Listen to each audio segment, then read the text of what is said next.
పరమాత్మని చేరుకున్నారు. Okay, so అలా ఎంత భక్తి కావాలి దానికి.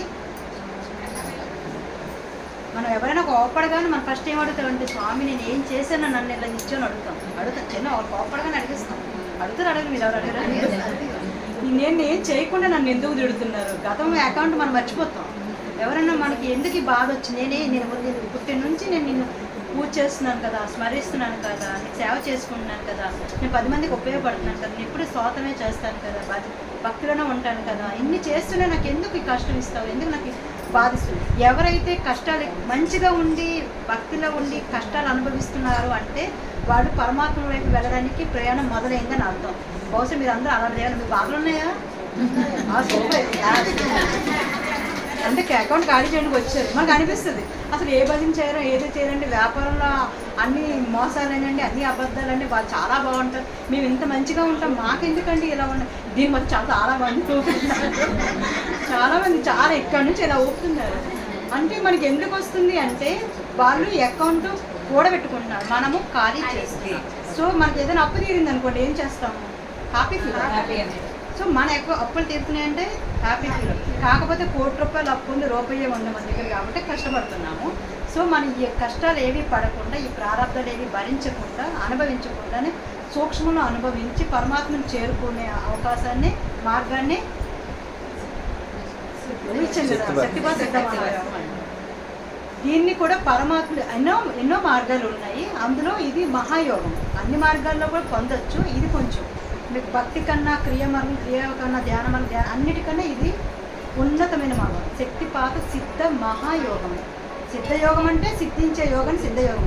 మహాయోగం అంటే ఈ మహాయోగంలో అన్ని మార్గాలు ఉంటాయి. దీంట్లో భక్తి ఉంటుంది, శరణగతి ఉంటుంది, క్రియా మార్గం ఉంటుంది, అన్ని రకాలు ఉండడం వల్ల దీనికి అలా అంత పేరు వచ్చింది. నేను ఇంకొంచెం ఎప్పుడైనా నెక్స్ట్ టైం ఎప్పుడైనా క్లాసులో ఆడియోస్లో వినేటప్పుడు ఇన్ డీటెయిల్గా మీకు ఎక్స్ప్లెయిన్ చేస్తాను. హఠయోగంలో ఏం జరుగుతుంది, సిద్ధ మహాయోగంలో ఏం జరుగుతుంది, ధ్యానం చేస్తే ఏం జరుగుతుంది, లయ స్థితి పెడితే మనకి ఇక్కడ ఏం జరుగుతుంది, అఖండ భజన భక్తిలో ఉంటే ఏం జరుగుతుంది, మనకి ఇక్కడ ఏం జరుగుతుంది, అఖండ స్తోత్రాలు చేస్తే అక్కడ ఏం జరుగుతుంది, ఇక్కడ ఏం జరుగుతుంది, ఇది ఎందుకు అంత పెద్దపీట వేశారు అనేది మనకి ఎప్పుడైనా ఒక్కొక్క మార్గం గురించి నేను మీకు ఎక్స్ప్లెయిన్ చేస్తాను. క్లాసులో ఆడియోస్ వీడియోస్ మీరు ఎలాగైనా పొందొచ్చు. కామెడీ గారిని అడుగుతుంటే మీకు పంపిస్తాను.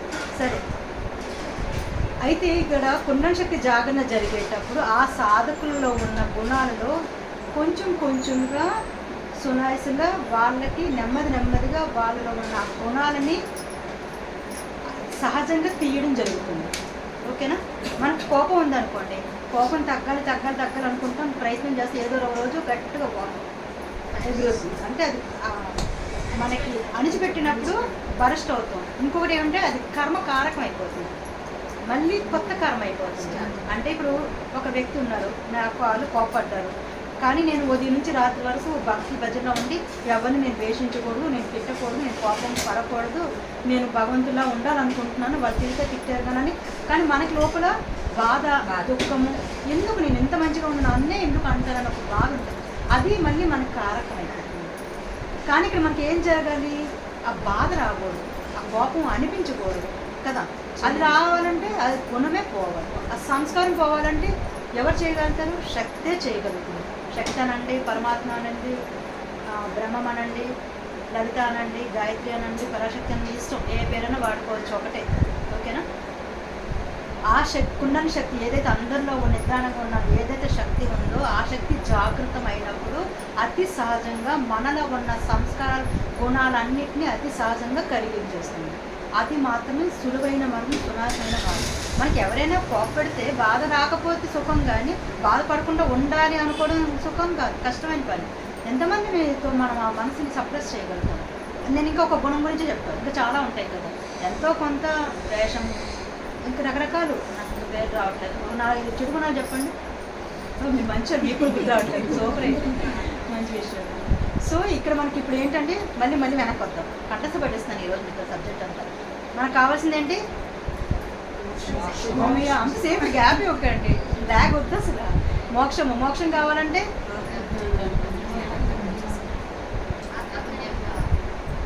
ఓకే, ఆత్మజ్ఞానం ఇదంతా ఓకే. కర్మలు దగ్ధం అవ్వాలంటే, మోక్షం కావాలంటే బేసిక్ పాయింట్ అండి, కర్మలు అనేవి దగ్ధం అవ్వాలి. కర్మలు దగ్ధం అవ్వాలంటే క్లియర్ అవ్వాలి. కర్మకారకాలు క్లియర్ అవ్వాలి అంటే సంస్కార శుద్ధి, వాసన శుద్ధి జరగాలంటే అమ్మయ్య పాయింట్ వస్తుంది. శక్తి జాగృతి జరిగితే ఏమవుతుంది?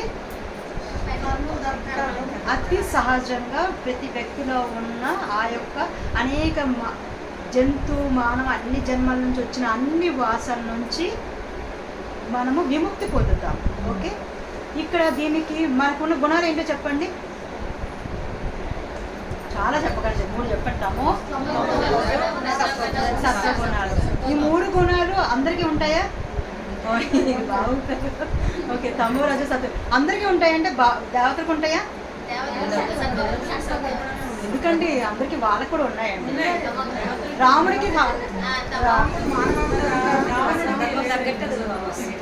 మానవతను కాకుండా దేవతలకు కూడా ఉందా లేదా? ఒక్కొక్కరు చెప్పండి, ఇంకో చెప్తాను. విష్ణుమూర్తికి ఆ గుణం లేకపోతే రాక్షస సంహారం చేయగలుగుతాను. నాకు కోపం రాకపోతే నేను ఎలా చేయగలుగుతాను? శివుడు కూడా అయితే ఆయన చేసేది లోక కళ్యాణార్థం కాబట్టి వాళ్ళకి ఫలితాలు కర్మలు ఉండవు.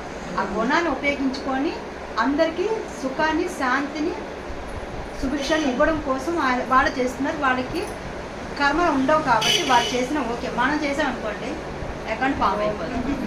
అది అర్థమైంది కదా. వాళ్ళకి మనకి ఉంటుంది. వాళ్ళు చేసే కారణం వేరు, మనం చేసేది వాళ్ళకి వచ్చే గుణం వేరు, సమయం వేరు, మనకు వచ్చేది వేరు. నీకు ఆ డిఫరెన్స్ తెలుస్తుంది కదా. నాకు చిన్నప్పుడు చాలా డౌట్ ఉండేది. దేవతలు రాక్షసులు పుట్టడం ఎందుకు, చంపడం ఎందుకు? వాళ్ళ కోపం వస్తే చంపవచ్చు కానీ నేను కోపం వస్తే పక్కడు కూడా తిట్టకూడదా? మీకు ఎప్పుడు డౌట్ వచ్చిందా? ఈ మంచోళ్ళే రాదు. నాకు కొంచెం చిన్నప్పుడు నాకు అలా అనిపించేది. పురాణాలు ఎక్కువ మా ఇంట్లో ఎక్కువ చదివేదాన్ని. 13 ఏళ్ళకి అన్ని పురాణాలు చదివేశాను. మా అమ్మాయి ఇంటి పురాణాలు ఎక్కువ ఉండడం వల్ల నిరంతరం పురాణ కలెక్షన్ రోజు ఇలా చేసుకునేవాడు. అందువల్ల చదివేదాన్ని. అప్పుడు నాకు అది రాక్షసుడు పుట్టించడం ఎందుకు, చంపడం ఎందుకు అనుకునేదాన్ని. మళ్ళీ రాక్షసుడు ఎందుకు పుట్టాడు మీకు ఎప్పుడు అనిపించిందా? 6 మంది కారకాలు ఉన్నాయండి. ఫలానా జన్మలో ఏంటిది? రావణాసుడు గత జన్మ ఎవరండి? జయ విజయులే కదా. జయ విజయులు ఎవరండి అసలు? విష్ణుమూర్తి సేవలో ఆయన వాళ్ళకంటూ ఏమైనా ఉంటుందా? జీవితం ఉందా? ఫ్యామిలీ ఉందా? ఏమైనా ఉందా? నిరంతరం ఏం చేస్తారు? విష్ణు స్మరణ, విష్ణు సేవ కాకుండా ఇంకేమీ చేయలేదు. కానీ ఒక్క శాపం, ఒక్కంటే ఒక శాపం, అది కూడా భగవంతుడి సేవలో భాగమే. లేకపోతే ఇంకేం. అయినా కూడా ఎన్ని జన్మలు ఎత్తారండి, ఎంత పెద్ద జన్మలు ఎత్తారండి. కాకపోతే విష్ణుడి భక్తులు కాబట్టి మళ్ళీ ఆయనలోకి ఐక్యమయ్యేలాగా, ఆయనతో ఉండేలాగా, ఆయన స్మరణ చేసేలాగా జీవించారు. విష్ణువులో సేవలు నిరంతరం ఉన్న వాళ్ళకి అంత కష్టం అయితే మనకి ఎంత కష్టం అవుతుంది. సో మనం అలాంటి పని చేయడం మనకి కొంచెం కష్టం. మనకి ఈజీ ఏంటి? గౌరీ గారు కొంచెం చెప్పండి, నాకు మీ పేరు. మనకి వాటిని సాధించుకునే శక్తి లేదు కాబట్టి మన గుణాన్ని, మన కర్మల్ని, మన ప్రారంభం, మన సంస్కారాన్ని భగవంతుడి చేతిలో పడేసి నా వల్ల కాదు స్వామి, నాకు అంత శక్తి లేదు, నా దగ్గర ఉన్న అజ్ఞానము, నాలో ప్రారంధాలు, నా కర్మలు, నా దుర్గుణాలు, నా అన్ని సర్వము నీకు సమర్పించేస్తున్నాను. నీ దగ్గరికి నాకు రావడానికి కావాల్సిన నీ యొక్క స్థితిని, నీ యొక్క గుణాన్ని నాకు నేను వచ్చేస్తాను. ఇది ఒక్కటే మన కోరిక. ఇంకేమైనా చేయగలుగుతామా? చేయలే. చేయగలిగితే చెప్పండి, నేను కూడా చేస్తాను. నాకు ఏదైనా బెటర్ ఐడియా చేయగలుగుతామా? అందుకే వచ్చారా? అందుకే నేను వచ్చాను చెప్పండి. ఓకే. సో మనకి ఇప్పుడు శక్తిపాతం గురించి ఎవరైనా ఇంకా డీటెయిల్స్ చెప్తాను. ఎవరైనా విన్నారు ఇంతవరకు? విన్నారా? కాల్ చెప్పండి చెప్పండి. శక్తిపాతము అంటే ఏంటి? ఇంకొక కొన్ని చెప్పాను నేను. మీరు చిన్నప్పుడు అది గుర్తించేవాళ్ళు, మా క్లాస్ వాళ్ళు గుర్తించుకున్నాను. ప్రతి ఒక్క వ్యక్తిలో ఉన్న మీరు టెన్షన్ అంతా కర్మ గురించి, నేను ఏ క్వశ్చన్ ఇచ్చినా కర్మ గురించి మాట్లాడతారు. అందరిలో ఉన్న కొండని శక్తి ఐఎంపీ క్వశ్చన్ చెప్పేసి ఆన్సర్ షీట్ అడుగుతున్నాను. మీరు చెప్పండి. ప్రతి ఒక్క వ్యక్తిలో ఉన్న కొండని శక్తి జాగరణ జరిగినప్పుడు మాత్రమే అతి సునాయాసంగా మనం మోక్షాన్ని పొందగలం. ఒకసారి మీరు చెప్పండి, కంటెస్ట్ పెట్టిస్తాను. చెప్పండి. మనలో ఉన్న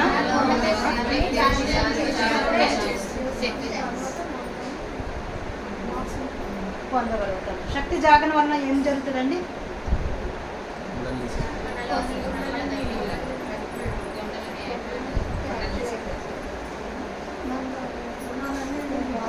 మేడం మీకు ఎంత గొంతులో నాకు ఏం లేకపోతే వచ్చింది.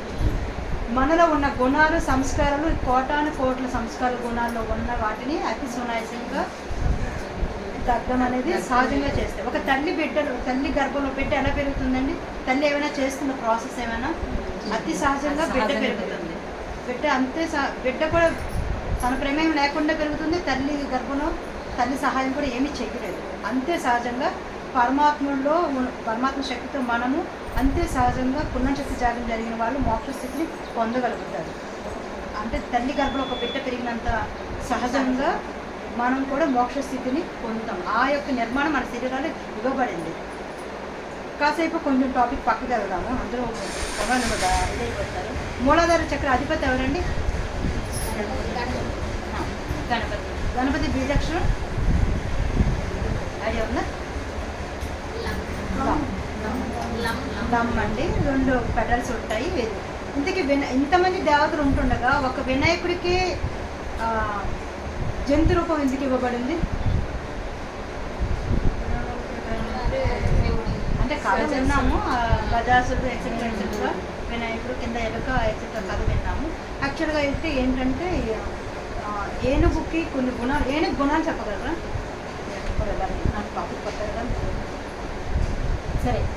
ఏనుగుని కాసేపు పశు గుణాలతో మనము, ఏనుగు అనేది ఏంటి? జంతువే కదా. జంతు గుణాలతో ఉన్న మానము మూలాధార చక్ర స్థితికి బండగుర్తు సింబల్ అనమాట. ఆ స్థితి దాటినప్పుడు ఏమొస్తుంది? సిద్ధి బుద్ధి వస్తుంది. ఎప్పుడైతే వినాయకుడి స్థితి నుంచి మనము పైకి వెళ్తామో సుబ్రహ్మణ్య స్థాయికి చేరుతాం. సుబ్రహ్మణ్యం ఎవరండి? అదేలేండి, ఇంకో పేరు చెప్తున్నారు మీరు. ఆయన నిక్నేమ్స్ 2 పావులు ఉన్నట్టుగా కదా చూపిస్తారు. అంటే ఏంటి? కొండను శక్తి. కింద ఉన్న మూలాధార చక్రంలో ఉన్న వినాయకుని పట్టుకున్నప్పుడు లమ్మాక్షరంతో ఆయన గుణాలని తెలుసుకున్నప్పుడు సిద్ధి బుద్ధి కలగడం. సిద్ధి అంటే ఏంటి? అనుకుని సిద్ధించడం, బుద్ధి కలగడం. మళ్ళీ పిల్లలంటే ఇంకా తెలుసు కదా, సంతోషం ఎక్సెట్రా. మన దేవుడి యొక్క పేర్లు, నామాలు, స్తోత్రాలు, రూపాలు ప్రతిదీ కూడా సత్యం తెలుసుకోవడానికి, మోక్షం పొందడానికి సింబాలిక్గా ఇవ్వబడతాయండి. ప్రతి స్తోత్రము, ప్రతి మంత్రము, ప్రతి పూజా విధానము ప్రతిదీ కూడా ఖచ్చితంగా మోక్ష స్థితికి దారే. ఈవెన్ మీరు వేసే ముగ్గులు కానీ, వంటలు కానీ, ప్రసాదాలు ప్రతిదీ కూడా ఈరోజు కాదు ఇంకెప్పుడైనా అది ఎలా చూడాలో చెప్తాను. ఎలాగన్నది ఏంటన్నా మీరు వేసే ఒక స్వస్తిక్ కానీ, పద్మ ముగ్గు కానీ, లేదా మనము రసప్తంగా ఏం వేస్తారండి? గద ముగ్గు వేస్తారు, తాబేలు బొమ్మ వేస్తారు. సంక్రాంతికి వారాల ముగ్గు వేస్తారు, నిత్యం వేస్తారు, గుమ్మడి పండు వేస్తారు, ఇవన్నీ వేస్తారు. ప్రతిదీ కూడా, ప్రతి మంత్రము, ప్రతి శబ్దము, ప్రతి పూజ విధానము, ప్రతిదీ కూడా మోక్షాన్ని పొందడానికి, మోక్ష స్థితికి చేరడానికి మాత్రమే మనకి మనం ఏంటంటే అది పట్టుకోకుండా ఈ మార్గంలో ఉండిపోయాం. ఇప్పుడు నేను ఇక్కడ ఉన్నది వినాయకుని చూడండి అని చెప్పాను అనుకోండి, మీరందరూ ఏం చేయాలి? వినాయకుని చూడండి ఒకసారి. ఎవరు చూడట్లేదు కానీ మీరేం చేశారు? వినాయకు నేను చూపించాను కానీ మీరు నన్నే చూస్తున్నారు, నా చెయ్యి చూశారు. కానీ నేను చెప్పింది ఏంటి? చూడమని. అదేలేండి, వినాయకుని చూడమని చెప్పారు, మీరు నా చెయ్యి చూస్తున్నారు. మనకు అన్ని మార్గాలు కూడా పరమాత్మను చూడడానికి ఇచ్చారు. కానీ మీరు నా చెయ్యి ఎలా పెట్టాను, ఫింగర్ ఎలా పెట్టాను, ఎటువైపు పెట్టాను అది చూస్తారు. దీన్ని గంట వర్ణిస్తారు కూడా. అమ్మ రెడ్డి చీర కట్టుకున్న దీంట్లో ఏదో ఆ చెయ్యి ఎలా ఉంటుంది, లేదు నేను చూసిన చెయ్యికి ఇలాగే ఉన్నాయని చెప్తారు కావాలని. ఈ వర్ణంలో మనం ఉండిపోయాం. కానీ మనకి ఇచ్చిన మార్గం ఇది, మనం పొందాల్సింది అది. మనం ఈ మార్గాల్లో, ఈ యొక్క పద్ధతుల్లో, సాంప్రదాయంలో ఇరుక్కుపోతున్నాం. మూఢభక్తులు ఏమి లేవండి, అన్నీ ఇవ్వబడినవి సత్యం తెలుసుకోవడానికే ఇవ్వబడ్డాయి, ఏదన్నా కానివ్వండి. సరే, అది టాపిక్ని బయటకు వెళ్ళిపోతున్నాము. ఇంతకీ ఏదైతే వినాయకుడి గణాలంటే విఘ్నాలంటే కష్టాలన్నిటికీ మనం అధిగమించినప్పుడు, కష్టాలంటే బాధ నుంచి కాదండి, మన గుణాల నుంచి, సంస్కారం నుంచి. మనకు బాధ పెట్టేది ఏదండి? పరిస్థితి కాదు, పరిస్థితి వల్ల మనం కలిగిన భావన. సరే, ఆ టాపిక్లో కొద్దిసేపు వచ్చేద్దాము. మూలాధార చక్రం నుంచి మనం ఏదైతే ఏం చెప్పానందాక అన్న దగ్గరికి వెళ్తాం. తమ్ముడు దగ్గర నుంచి అన్న దగ్గరికి వెళ్ళి, అన్న దగ్గరికి వెళ్ళి ఎక్కడ తీసుకెళ్తారు? అమ్మ దగ్గర తీసుకెళ్తారు. శాంభవి శక్తి ఎవరండి? అమ్మ, పరాశక్తి. అమ్మ ఎవరిని పరిచయం చేస్తుంది? సహస్రాలు నాన్నగారిని పరిచయం చేస్తుంది. ఎవరండి? పరమాత్మ.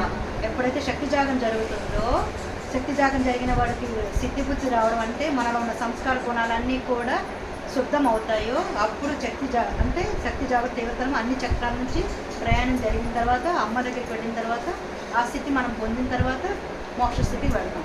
యాక్చువల్గా ఇదే శివ పార్వతులు, వినాయకుడు, వీళ్ళందరూ వల్లి దేవసన్న, లక్ష్మీ సిద్ధిబుద్ధి, వీళ్ళందరూ మనకి సింబాలిక్గా చెప్పబడ్డారు.